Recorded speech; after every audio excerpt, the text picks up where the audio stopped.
Vamos ler Atos 7, a defesa de Estevão.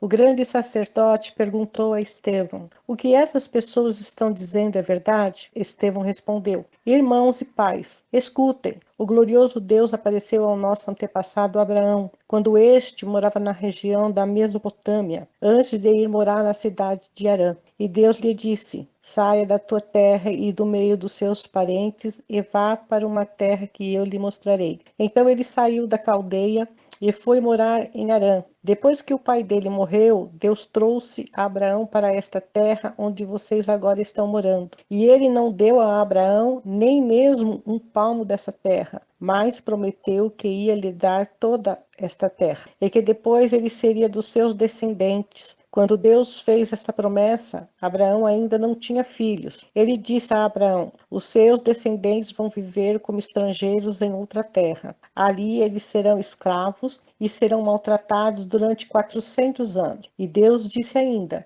Eu castigarei a nação que os escravizar. Depois disso, eles voltarão daquela terra e me adorarão neste lugar. Deus deu a Abraão a cerimônia da circuncisão, como prova da aliança que fez com ele. Por isso, Abraão circuncidou seu filho Isaque uma semana depois do seu nascimento. Isaque circuncidou seu filho Jacó, e Jacó fez o mesmo com seus 12 filhos, os patriarcas. Estevão continuou: Os irmãos de José tinham inveja dele e o venderam para ser escravo no Egito.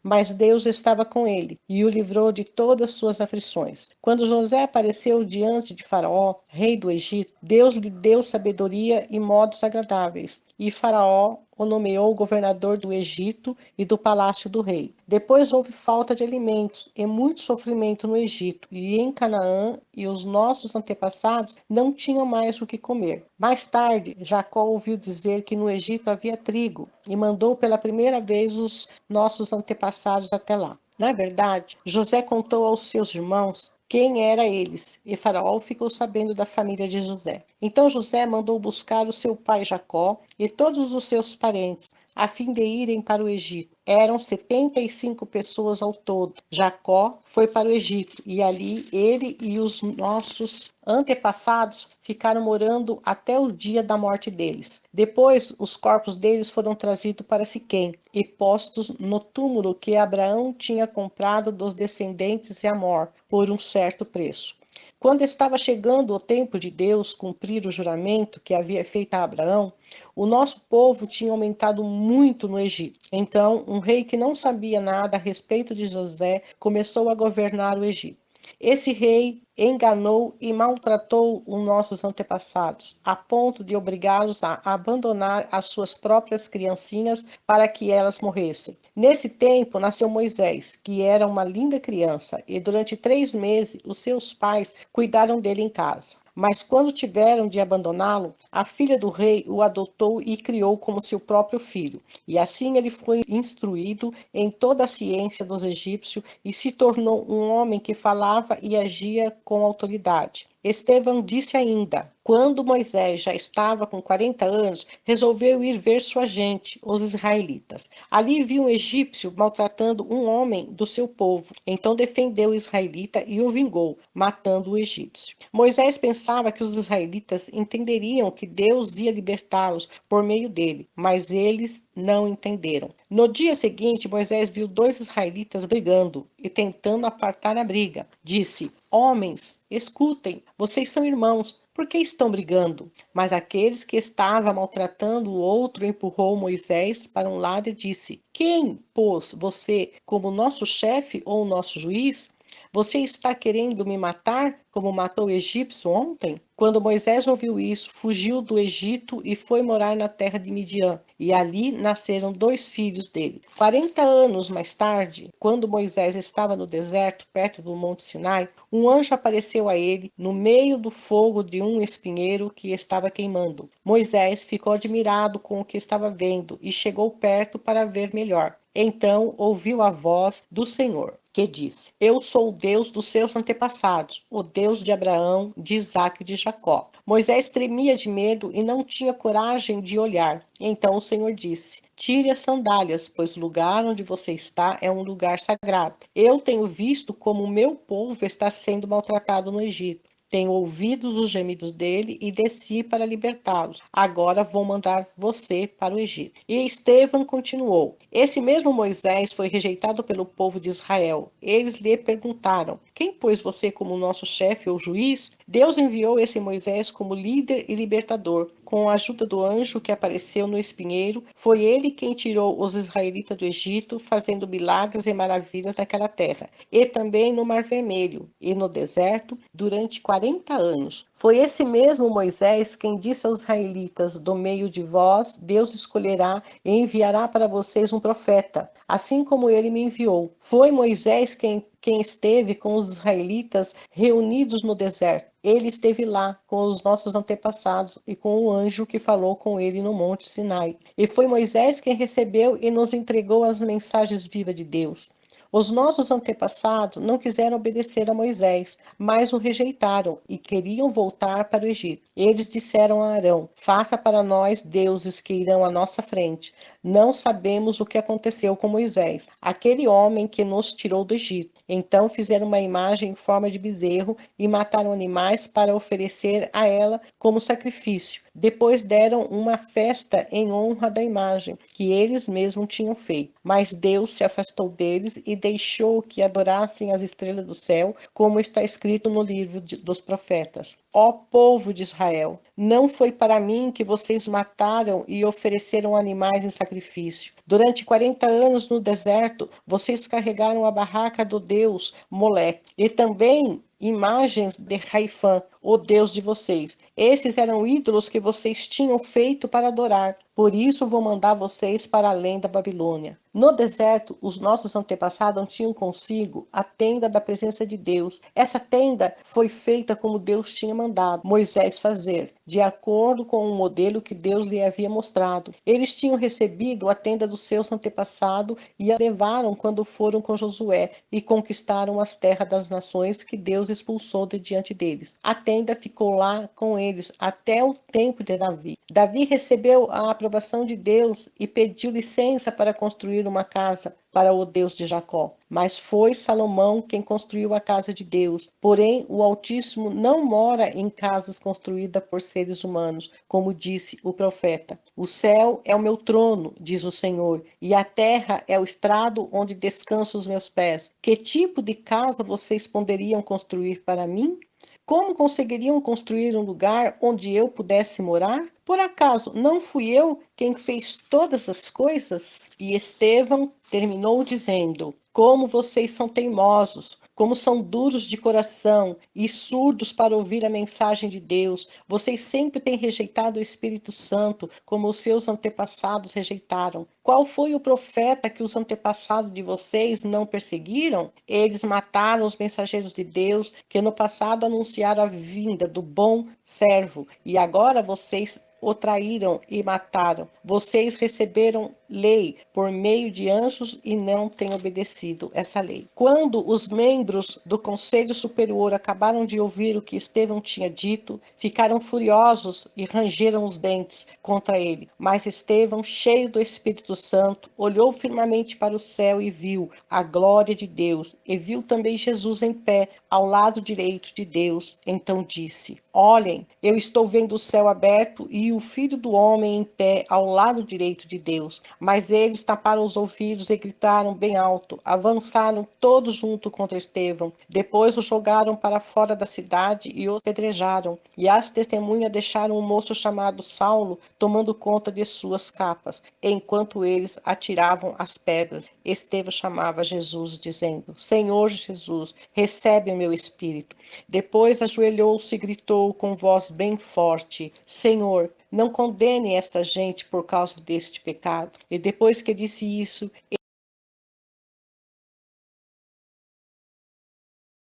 Graça e paz, irmãos. É sempre um prazer estar aqui para a gente conhecer mais dos outros países e orar pelos nossos irmãos. E mesmo que por enquanto ainda esteja virtualmente agora de quarta, mas é sempre muito bom. E o país que hoje a gente vai falar é o Mali, um país que fica ali no norte da África. E aqui algumas informações sobre a intensificação da violência, irmãos. Quando grupos islâmicos radicais tomaram o controle da parte norte do país em 2012, as igrejas foram incendiadas e os cristãos tiveram que fugir. Isso a gente é uma realidade, às vezes a gente escuta tanto e fica comum, mas as igrejas são incendiadas e acontece, é real, não é só uma história, são fatos e que às vezes a gente, né, acaba, de tanto ouvir, acaba esquecendo que é real, enfim, né. E embora alguns cristãos, irmãos, e congregações tenham retornado ao norte sob proteção policial, eles ainda vivem sob a ameaça de ataques de militantes islâmicos. Atividades evangelísticas na região são especialmente arriscadas e podem levar ao ataque de radicais. Então, mesmo os cristãos e as congregações, né, tenham retornado ao norte, né, do país sob a proteção policial, eles ainda, né, vivem ali sob a ameaça de ataques de militantes islâmicos. Ainda tem isso, mesmo que tenha proteção policial.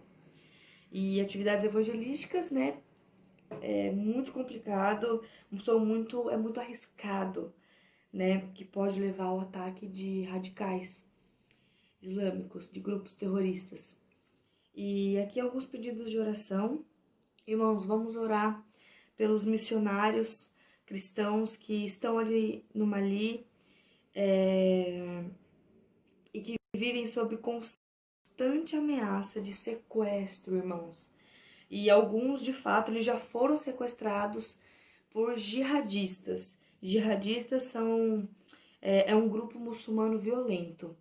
Então, vamos orar por esses missionários que correm esse perigo de sequestro, que alguns já foram sequestrados por esse grupo, que Deus tenha misericórdia. E para informação aqui, irmãos, não são todos os muçulmanos que são violentos. Então, há certos grupos que são violentos, que são radicais e que, né, são violentos de forma geral, mas não são todos, não são todos os muçulmanos que são violentos. Vamos orar também pelos cristãos, especialmente os de origem muçulmana, ou seja, que antes eram muçulmanos e que pela graça de Deus agora servem ao nosso Deus, e que eles correm risco de violência, principalmente no norte, né, e pressão dos familiares. A gente fala sempre isso, como que eles sofrem com os familiares, né, caso a conversão ao cristianismo seja descoberta. Então, né, eles sofrem isso da família, se a família descobrir que eles são cristãos, que eles se converteram. Então, vamos orar pelos nossos irmãos que sofrem isso. E também vamos orar, irmãos, porque impulsionada, né, por ataques terroristas, a violência no Mali aumentou muito. E vamos orar pela paz e pelos cristãos que foram deslocados de suas casas no norte do país. Então, por todas esses fatores, que Deus tenha misericórdia. Vamos apresentar ao Senhor esse país, essas questões tão complicadas, e que Deus tenha misericórdia. E para informação dos irmãos também, na África, no continente africano, no norte do país ali é onde ocorrem mais ataques violentos, ali onde estão países do tipo Mali, Níger, Nigéria, então ali é onde tem mais ataques, onde é muito mais complicado em relação ao sul. Então também, não sei dizer ao certo, mas o norte, os países ali do norte da África é bem mais complicado, tem muito mais ataques violentos do que no sul. Então vamos orar por esse país. E aqui fica para informação de vocês, dos irmãos, que ali é mais complicado. Então vamos orar ao nosso Deus. Obrigada, Senhor, por esse culto. Obrigada por nós estarmos aqui na tua presença. Obrigada, Senhor, pela tua igreja. Obrigado pela oportunidade que temos de estar juntos, mesmo que ainda nesse formato. Tu és o Senhor. Meu Pai, nós queremos colocar diante de ti esse país, o Mali. Meu Deus, tenha misericórdia desse país. Colocamos diante de ti, meu Deus, traumas dos teus filhos que tiveram suas igrejas incendiadas, cristãos, Senhor, os teus filhos que tiveram que fugir. Tenha misericórdia, meu Deus, por favor, conforte a cada coração com teu amor, com a tua graça. Eles precisam do Senhor. Em nome de Jesus, também te pedimos pelos missionários que vivem ali, que trabalham para o Senhor naquela região. Em nome de Jesus, Senhor, que vivem sob constante ameaça, Senhor, de sequestro, e alguns já foram sequestrados. Senhor, conforte o coração, visite aqueles que podem estar sequestrados nesse momento. Conforta, Senhor Jesus, fortalece, que mesmo assim possam continuar levando a tua palavra, meu Deus, em nome de Jesus, que o Senhor traga paz ao coração sobre aqueles que vivem sobre essas ameaças, que possam descansar no Senhor, em nome de Jesus, e fortalece, meu Deus, esses missionários para a honra e glória do teu nome. Também te pedimos, Senhor, por esse grupo muçulmano violento, os jihadistas, meu Deus, em nome de Jesus, tenha misericórdia, transforma o Senhor de acordo com a tua soberana vontade. Eles precisam do Senhor, todos nós precisamos de ti, Senhor. Meu Deus, abençoe os cristãos que são de origem muçulmana, em nome de Jesus, que correm risco de violência, meu Pai, em nome de Jesus, visita os teus filhos, que não venham, Senhor, que não venham voltar à antiga fé, que eles possam estar firmados no Senhor e cheios, Senhor, da plenitude do teu amor, da tua graça. Fortaleça-os, meu Deus, para a honra e glória do teu nome, que o teu reino venha se expandir por meio dos teus filhos. Em nome de Jesus, tu és o Rei dos Reis, Senhor. Em nome de Jesus, ajude eles, meu Pai, a não cederem à pressão dos familiares. Em nome de Jesus, colocamos diante do Senhor a vida dos nossos irmãos, meu Deus. Também te pedimos em nome de Jesus, meu Pai, pela violência que aumentou de forma muito grande, Senhor, nesse país. Por favor, que haja paz, Senhor, entre os teus filhos, que haja paz de acordo com a tua soberana vontade. O Senhor é poderoso, o Senhor pode mudar a situação de um país, o Senhor reina, o Senhor é o Deus do céu e governa, Senhor, todas as nações do mundo. Tu és forte e poderoso, Senhor, e ninguém pode resistir ao teu poder. Tu és o Rei dos Reis, Senhor. Em nome de Jesus, fortalece, conforta os teus filhos, Senhor, por amor ao teu nome, para a honra e glória somente do teu nome. Em nome de Jesus, Espírito Santo, ore por nós. Nós não sabemos as palavras certas, só o Senhor é Deus. Obrigado em nome de Jesus, meu Deus, pela união. Obrigado pela tua igreja, Senhor, e colocamos diante de ti esse país em nome de Jesus. Amém. Amém, irmãos. Deus abençoe a cada um. Graça e paz, irmãos. Vamos louvar ao Senhor.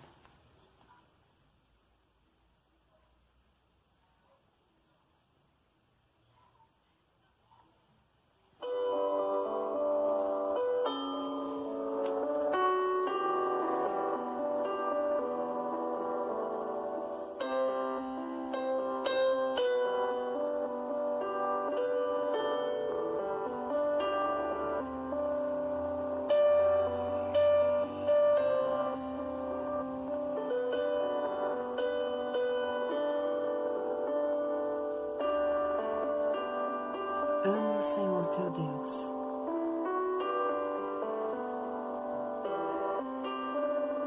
Ame o Senhor teu Deus.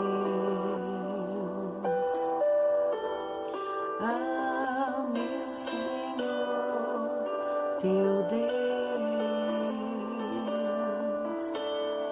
Com sua alma e com sua mente.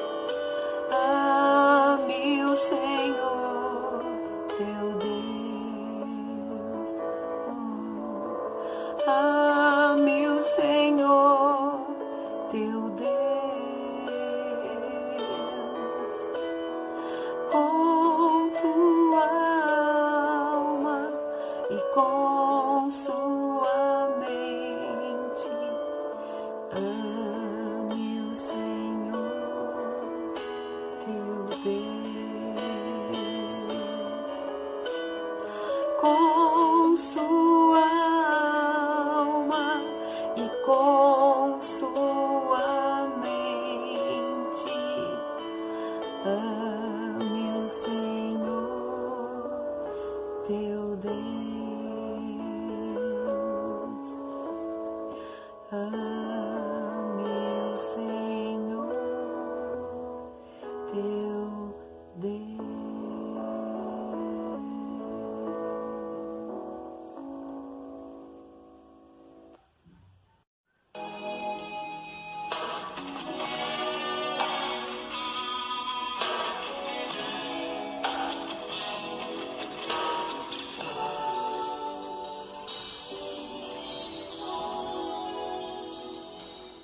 Quão formosos são sobre os montes os pés dos que anunciam boas novas. Quão formosos são sobre os montes os pés dos que anunciam boas novas. Que proclama paz, que anunciam coisas boas, que faz ouvir a salvação e diz assim: o teu Deus reina, o teu Deus reina, o teu Deus reina. E diz assim: o teu Deus reina, o teu Deus reina, o teu Deus reina. E diz assim: quão formosos são sobre os montes os pés dos que anunciam boas novas. Quão formosos são sobre os montes os pés dos que anunciam boas novas. Que proclama paz, que anunciam coisas boas, que faz ouvir a salvação e diz assim: o teu Deus reina, o teu Deus reina, o teu Deus reina. E diz assim: o teu Deus reina, o teu Deus reina, o teu Deus reina. E diz assim: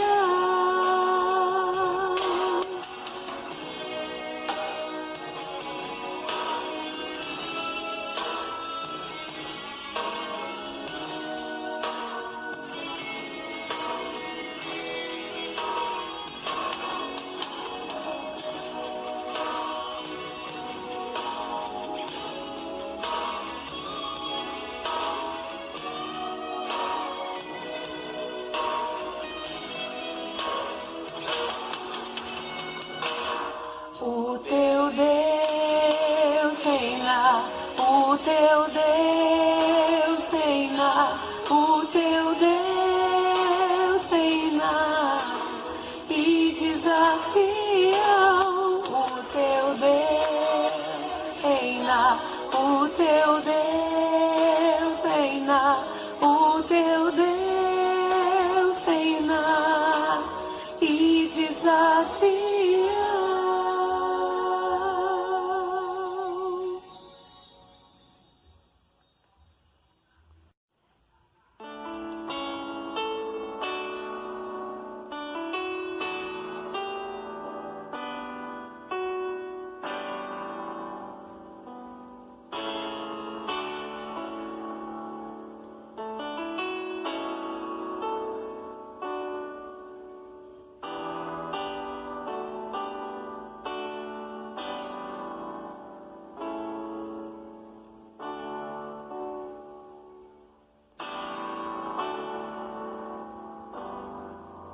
E este evangelho do reino será pregado em todo o mundo. E este evangelho do reino será pregado em todo o mundo. E este evangelho do reino será pregado em todo o mundo. E este evangelho do reino será pregado em todo o mundo, em testemunho a todas as nações, em testemunho a todas as nações, e então virá o fim, e então virá o fim, e então virá o fim.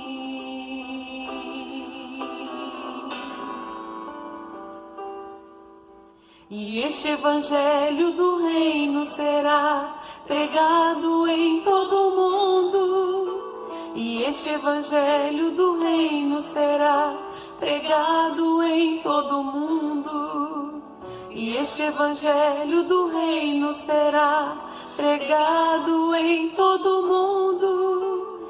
E este evangelho do reino será pregado em todo o mundo, em testemunho a todas as nações, em testemunho a todas as nações,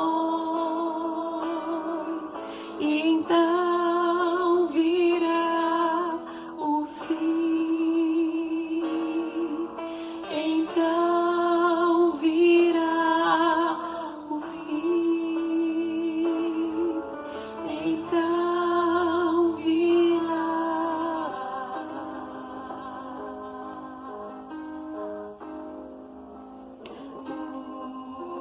o fim.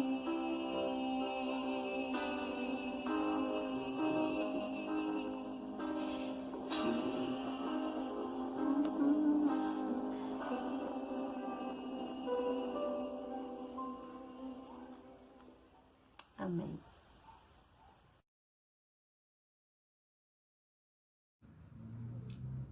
A graça e a paz do nosso Deus e Pai, do nosso Senhor Jesus Cristo, que essa presença sublime do Senhor inunde a tua vida. Nós vamos compartilhar uma palavra de Deus essa noite e pedimos para que o Senhor fale ao teu coração, como tem trabalhado no meu também. E o tema, na verdade, o alvo hoje aqui é nós falarmos sobre a suficiência das Escrituras, e vamos compartilhar então, baseado nesse tema, um texto, um poema de Davi, e esse poema nós encontramos ali no Salmo 19, tá? E eu posso dizer que este foi um dos textos que mais impactou, moldou, sabe, tudo aquilo que eu penso, tudo aquilo que eu prego. E por eu buscar um compromisso sério com as Escrituras, este salmo despertou, sabe, em mim um desejo muito grande pelo estudo da palavra, porque ele fala a respeito da revelação de Deus nas Escrituras. Antes da gente dar seguimento, eu queria que nós orássemos. Ora comigo, faça da sua oração, da minha oração a sua oração. Senhor, eu te agradeço, Pai, pela oportunidade de compartilhar da Tua Palavra. A Tua Palavra que é viva, que é real, ó Deus, que é cortante como uma espada de 2 gumes. E, Deus, nós queremos compreender aquilo que o Senhor diz, ó Deus, a respeito da Tua Palavra. Ó Deus, que venhamos valorizá-la, Deus, como é devido, Senhor. Que realmente a suficiência da Tua Palavra, Deus, se faça notória nos nossos dias. Então pedimos a Deus que quando venhamos a expor esse texto, que o Teu Espírito Santo ministre no nosso coração, fortalecendo cada ponto, fortalecendo, ó Deus, a nossa crença, a nossa fé, que sejamos edificados para a glória do Teu nome, Pai, em nome de Jesus que nós oramos. Amém, amém, amém. Então, podemos dizer aqui, a gente vai ler o Salmo 19 daqui a pouco, que esse Salmo 19 ele é o 119 em miniatura, né? Ambos falam da palavra de Deus, falam da sua autoridade, da inerrância, da suficiência das Escrituras. Alguns anos atrás, né, no meio acadêmico, se discutia muito sobre a inerrância da Bíblia, né? Sobre se ela era se a sua inspiração ela era completa, se ela era a palavra de Deus realmente ou se ela continha a palavra de Deus. Mas parece que teologicamente, né, academicamente, nós superamos isso. Hoje, uma das coisas que eu tenho convicção é que parece para mim é que o maior problema que nós temos visto, e isso dentro da igreja, e não somente igrejas neopentecostais ou pentecostais, mas também dentro de igrejas históricas e reformadas, que o maior problema dentro da igreja é a questão da suficiência das Escrituras.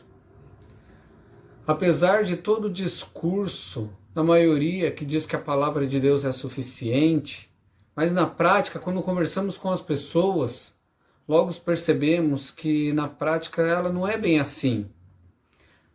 Quantas vezes eu ouvi, mas isso você só diz isso porque não aconteceu com você.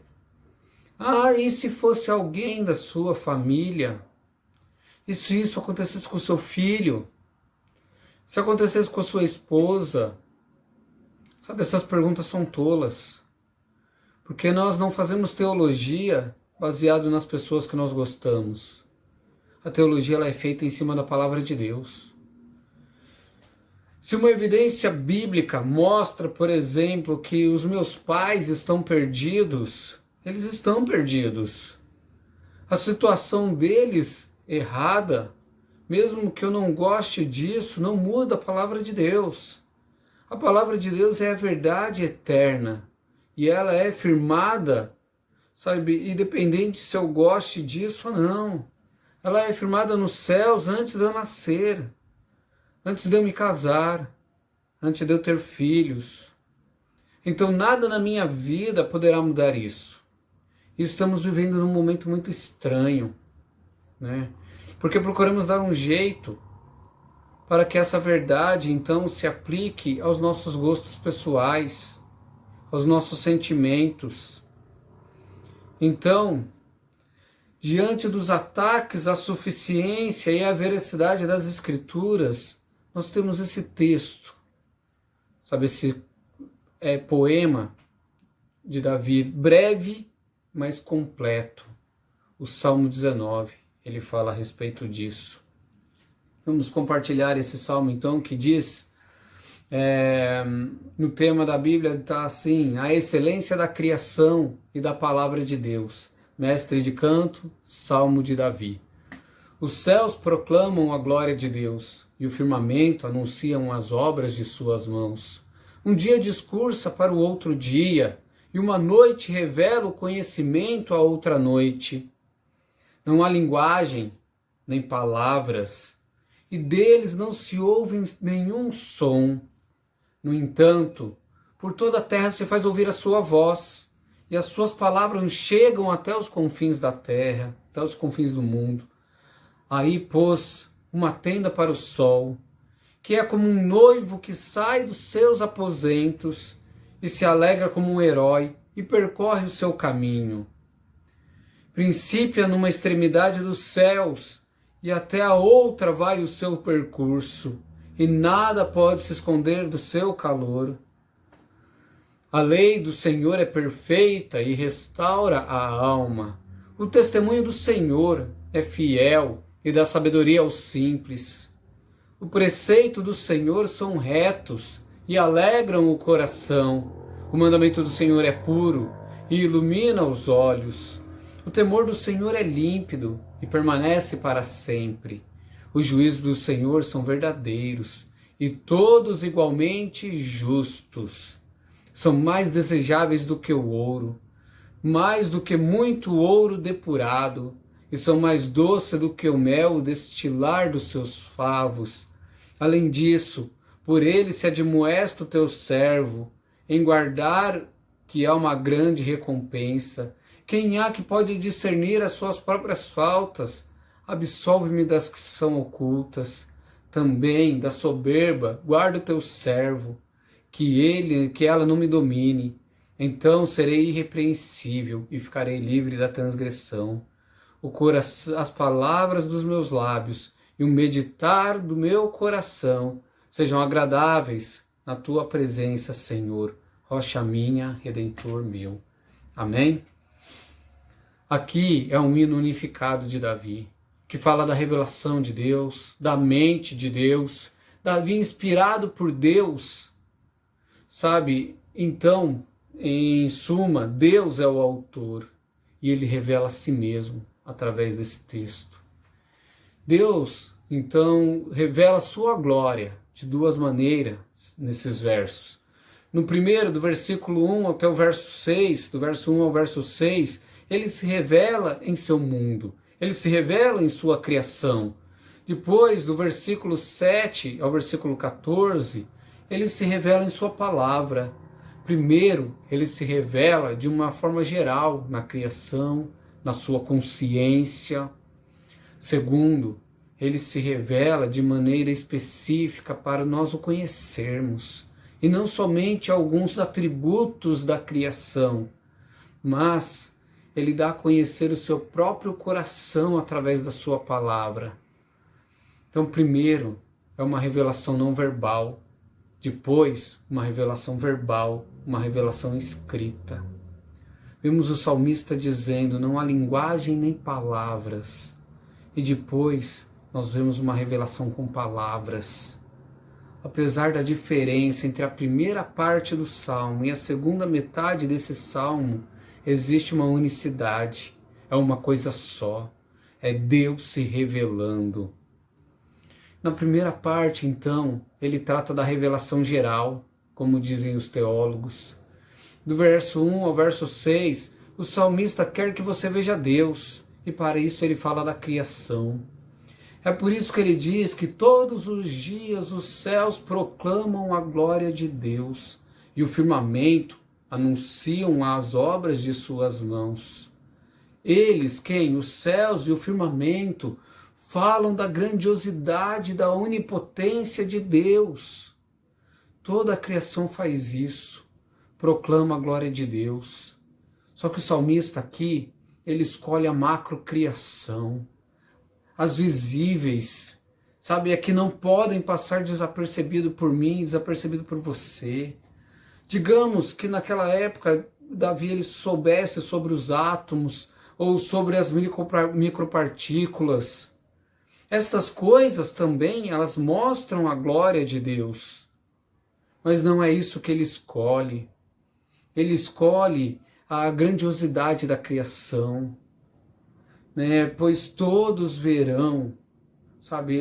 É isso que ele está dizendo. Então ele fala dos céus, ele fala dos corpos celestes, ele fala do sol, porque ele sabia da importância do sol para a nossa sobrevivência, sabe? A importância do sol para que o sistema solar funcione, sabe? E como todos na história viram o sol e sentiram o seu calor, então esses elementos proclamam a glória de Deus. E ele diz, um dia discursa para outro dia, e uma noite revela o conhecimento para outra noite. Todos os dias o sol, ele vem mostrar a glória de Deus, com a certeza que o dia sempre chega após a noite. Então a glória do Senhor está ali toda manhã, renovando as suas misericórdias, trazendo uma alegria após uma noite de choro. Todas as noites também ele se faz conhecido. Esse é o nosso Deus. E dentro desse discurso ele diz que não há linguagem nem palavras, e deles não se ouve nenhum som. No entanto, por toda a terra faz ouvir a sua voz. As suas palavras chegam aos confins do mundo. Aí, pôs uma tenda para o sol, como se fosse um noivo que sai dos seus aposentos e se alegra como um herói e percorre o seu caminho. Então, assim como o sol, Deus ele se exibe. Ele principia então numa extremidade dos céus até a outra e sai o seu percurso e nada pode esconder do seu calor. O percurso do sol, a sua ascensão, sabe, ali esse percurso, o sol sabe, na órbita do universo. É interessante Davi citar isso porque somente o Espírito Santo podia revelar isso para ele naquela época, naquele momento. Assim como a criação não consegue ignorar o sol, o seu calor, não é possível ignorar a presença de Deus. É isso que ele está dizendo. E agora a gente vai partir para o verso 7, porque é aqui que a gente vai se deter um pouco mais, quando a gente fala sobre a suficiência das Escrituras. E do verso 7 em diante, o salmista muda do mundo, da criação, para a palavra. Aqui, ele traz 6 declarações a respeito da palavra de Deus, a respeito da Bíblia. Ele traz 6 substantivos, 6 adjetivos e 6 verbos. E o foco dele aqui está então em trazer a identidade da Escritura como substantivo, a qualidade dela e qual é a sua função. E a gente vai pensar nisso então, identidade, qualidade e função, dentro das 6 declarações. E é importante a gente perceber também, antes disso, que em todas as declarações nós vemos ali nas 6 vezes o salmista dizer do Senhor, do Senhor, do Senhor, né? Ele repete isso, a lei do Senhor, os testemunhos do Senhor, os preceitos do Senhor. E o termo utilizado é Yahvé, é o Deus da aliança, o eu sou, como ele se apresentou a Moisés. E o porquê que ele traz Yahvé e não Adonai? Porque ele estava se identificando. Ele estava querendo ali, Davi estava querendo mostrar e fazer com que nós venhamos a entender que esta é a palavra de Deus, do Deus eterno. Sendo assim, ela possui autoridade, é verdadeira, é suficiente e é inerrante. E na primeira declaração que nós vemos é o seguinte: a lei do Senhor é perfeita e restaura a alma. Qual que é a identidade aqui? É lei, literalmente instrução, em qualquer forma na qual Deus envie. Lei, o verbo original ali, na verdade, o termo original do hebraico é a Torá, né, que significa ensinamento, instrução, direção. Então, nessa qualidade, né, quando a gente parte, então, essa Torá que traz esses ensinamentos, que é essa lei que traz instrução, nós vemos que a qualidade dela que é uma mensagem, que é um ensinamento inteiro, porque ela é perfeita, ela é completa, sem defeito de qualquer espécie, não falta nada, abrange tudo. Essa é a sua qualidade de perfeito, perfeição. A sua função, então, é restaurar a alma. Ela renova, ela refresca, ela traz a alma de volta ao lugar que lhe pertence. O termo original aqui para a alma é nefesh, do hebraico ali, e nós vemos essa interpretação no Antigo Testamento com 21 palavras diferentes na tradução. Não porque são interpretações diferentes, mas é por causa do tamanho da sua abrangência, do significado de nefesh. E algumas vezes nós vemos ela como alma, outra vemos como coração, outra vemos como vida, desejo, mente, o eu, né? Então ela faz referência à pessoa interior em oposição àquilo que é material. Ela está falando do ser imortal. A Escritura, então, ela não está falando sobre o eu moral, sobre o eu social, sobre o eu temporal aqui. A Escritura, ela restaura a alma imortal. Então é um absurdo nós acharmos que outra coisa pode restaurar a nossa alma, um aconselhamento, é humanista. Ele está falando que essa palavra, ela restaura, ela faz reviver, ela converte, ela transforma. A lei do Senhor é suficiente para restaurar, transformar, é o que Davi está dizendo aqui. Isso é algo incrível. É o nascer de novo ali, quando Jesus ensina para Nicodemos. Então a palavra de Deus é o poder regenerador. Amém? Segunda declaração, o testemunho do Senhor é fiel e dá sabedoria aos simples. Identidade, testemunho, a palavra é identificada aqui como testemunho, então a Escritura é o próprio testemunho de Deus, de quem Ele é e o que Ele requer de nós. Se a palavra do Senhor falou, então é verdade.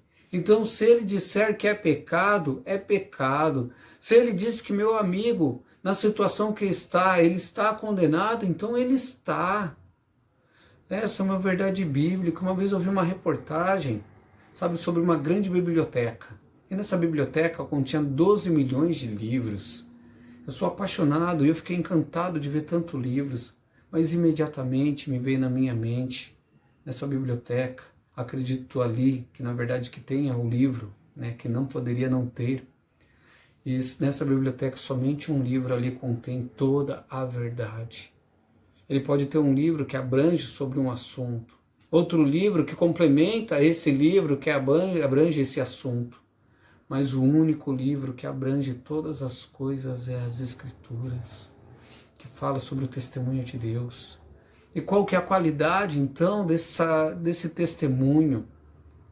Ele é fiel, no sentido de ser verdadeiro em princípio e verificável nas situações da vida.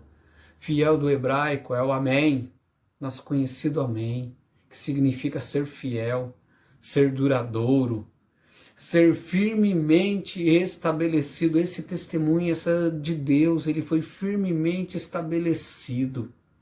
E por isso, então, ele tem a função de dar sabedoria aos simples.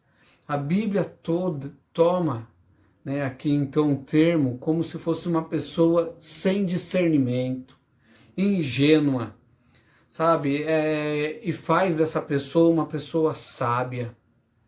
Nem toda bifurcação na estrada tem uma seta bíblica. John Piper diz isso. Então você precisa estar firmado nos princípios bíblicos para que você saiba o caminho mesmo que não tenha uma seta. O termo original aqui então de sabedoria aos simples, o simples, a raiz, é como se fosse uma porta aberta.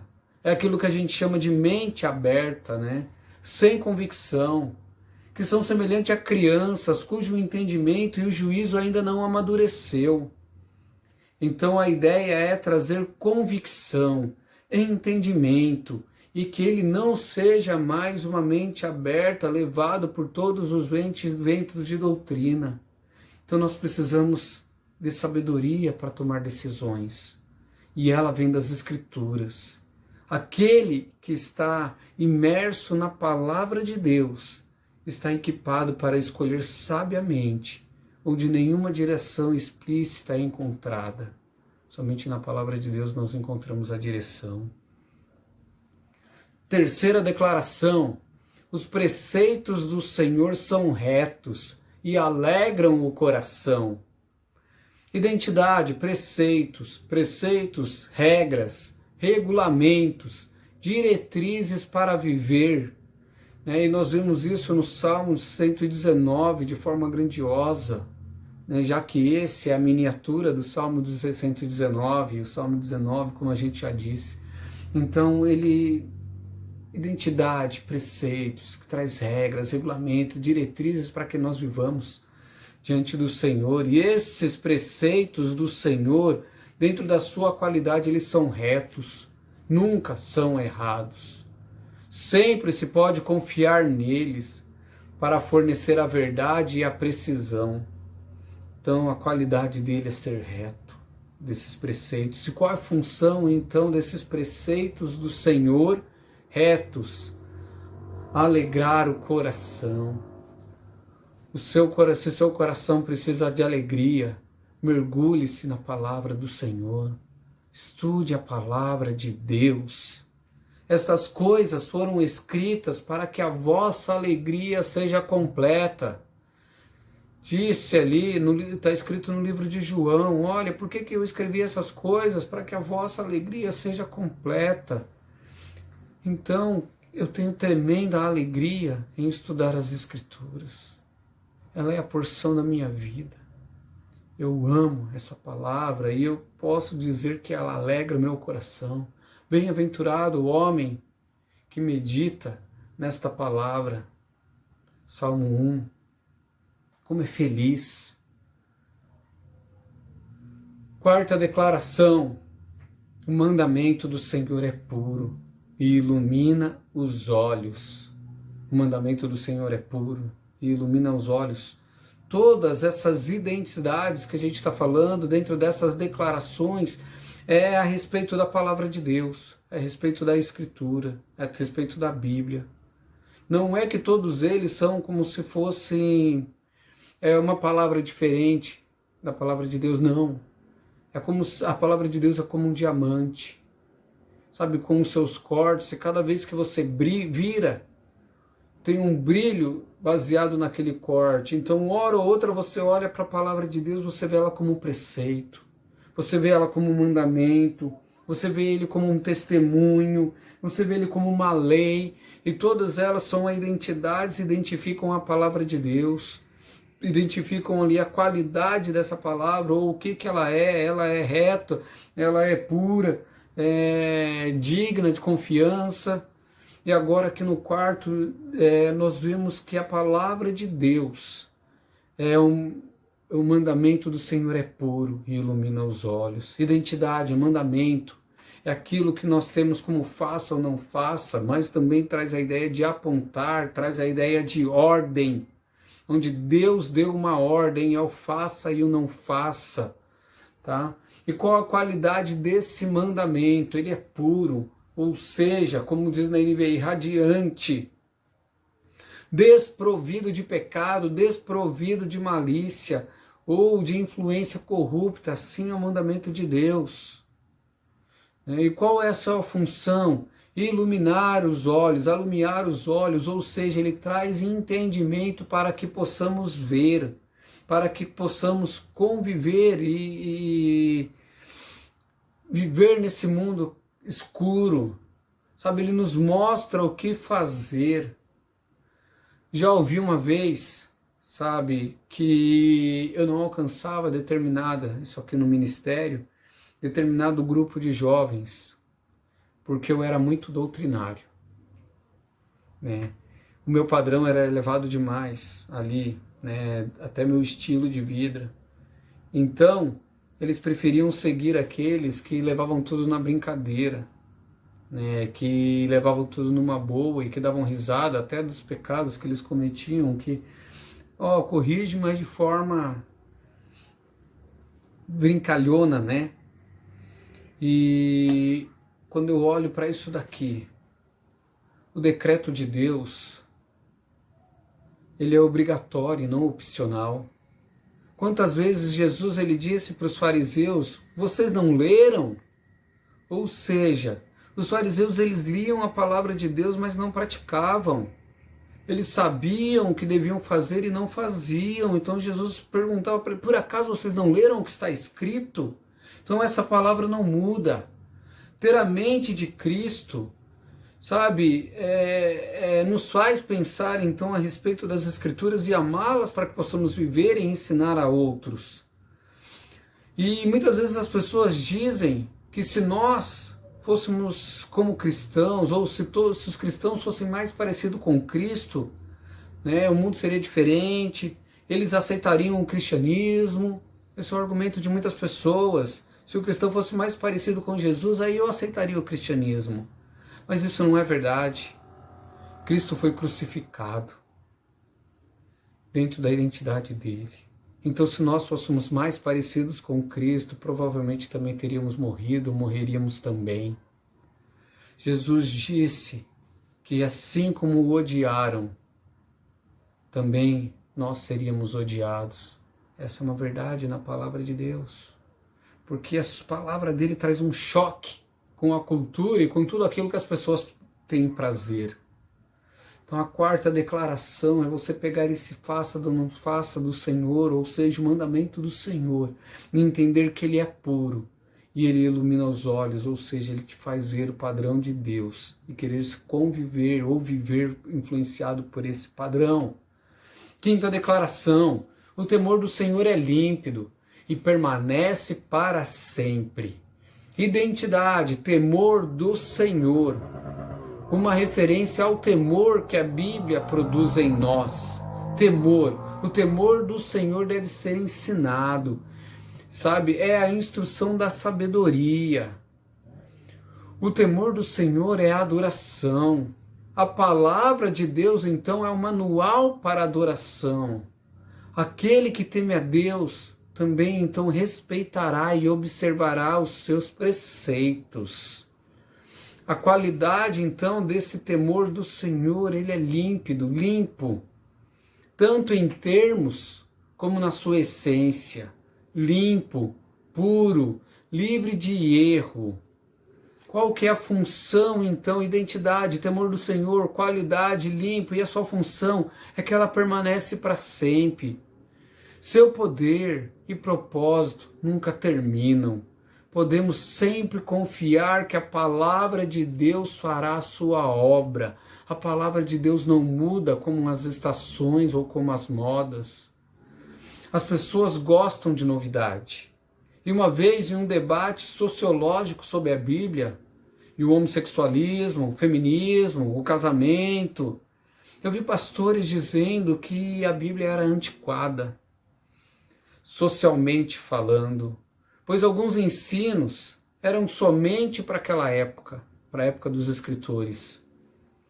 Eles queriam então casar a Bíblia ali com Nietzsche, com Marx, sabe, com as novidades do nosso tempo. E gostam disso, sabe por quê? Porque de década em década eles podem mudar o seu posicionamento de acordo com a sua conveniência, dizendo que não é que eles estavam errados, mas é que o tempo mudou. Mas uma das coisas que a Bíblia diz de si mesmo é que a palavra de Deus permanece para sempre. Ou seja, a palavra de Deus não muda. Jesus diz que nem um jota, nem um tio poderá ser tirado das Escrituras. A sociologia não me diz nada sobre o casamento. Então, meu irmão, daqui 20 anos, eu estarei pregando a mesma coisa do que eu estou pregando hoje. Daqui 50 anos, eu acho que eu já vou ter morrido, né? Mas se eu estiver forte, se eu estiver ensinando ainda, eu estarei falando as mesmas coisas, porque a palavra de Deus não muda. Ela é eterna, permanece para sempre. Este é o manual de adoração, e este manual de adoração é eterno. Sexta declaração: os juízos do Senhor são verdadeiros e todos igualmente justos. Identidade, juízo. Juízo significa julgamento, decisões divinas sobre a conduta humana. Qual que é a qualidade, então? Verdadeiros, nunca falsos, nunca fora do alvo como o pecado. Verdade absoluta em um mundo de relativos. Então nós acreditamos nesses juízos sobre a criação, nós acreditamos nessas verdades que nunca mudam e que são absolutas sobre a criação, sobre o juízo de Deus, sobre o pecado, sobre a redenção, sobre Cristo, porque essas são verdades absolutas. Então ele é o único barômetro para a nossa realidade. É assim que nós entendemos. Qual que é a função, então, desses juízos verdadeiros? A sua função, ela é inteiramente justos. A palavra de Deus nos fornece um padrão de justiça, e não existe conjecturas aqui. Ela é o padrão de justiça. Ele tem um padrão do qual nós devemos nos achegar. Immanuel Kant, Nietzsche, sabe? Não me acrescenta nada, porque essa palavra ela é inteiramente justa. Então tudo o que você precisa, meu irmão, está aqui na palavra de Deus. Você não precisa de mais nada. Ela é suficiente, a Bíblia é suficiente. Ela restaura, ela dá alegria, ela dá sabedoria, ela te faz ver claramente. Ela tem verdades eternas e justas. Não existe autoajuda, psicologia ou acréscimo sociológico que pode fazer isso. O salmista, então, ele termina falando sobre a preciosidade da palavra de Deus e da sua suficiência, dizendo que ele não precisa de mais nada. Ele diz, então, eles, ou seja, isto é, as leis, os preceitos, o mandamento, a palavra de Deus, são mais desejáveis do que o ouro. Sim, mais do que o ouro fino, mais do que o doce, sabe, do mel. E os seus favos também. É por ele que o seu servo é divertido. E é por meio dele que o teu servo ganha uma grande recompensa. Então essa é a palavra de Deus. Essa palavra de Deus é suficiente para restaurar a alma, para converter, para operar, sabe, naquilo que é imaterial e naquilo que é eterno. Nós lemos no Novo Testamento que essa palavra é a forma como as pessoas são salvas. A fé vem pelo ouvir, e ouvir da palavra de Deus. Nós precisamos experimentar dela, lê-la com afinco. Eu creio verdadeiramente que tudo que você precisa, que todas as suas necessidades, sabe, tudo que você tem, você pode encontrar aqui. Essa é a palavra de Deus. Gaste tempo nela. Busque o Senhor em oração e para que Ele complete essa mensagem em você e você passe a valorizá-lo. Valorizar a sua palavra. Que você se apaixone por ela e viva em alegria, assim como ela mesma diz que fornece. Que Deus te abençoe. Esta é a palavra de Deus, em nome de Jesus. Amém?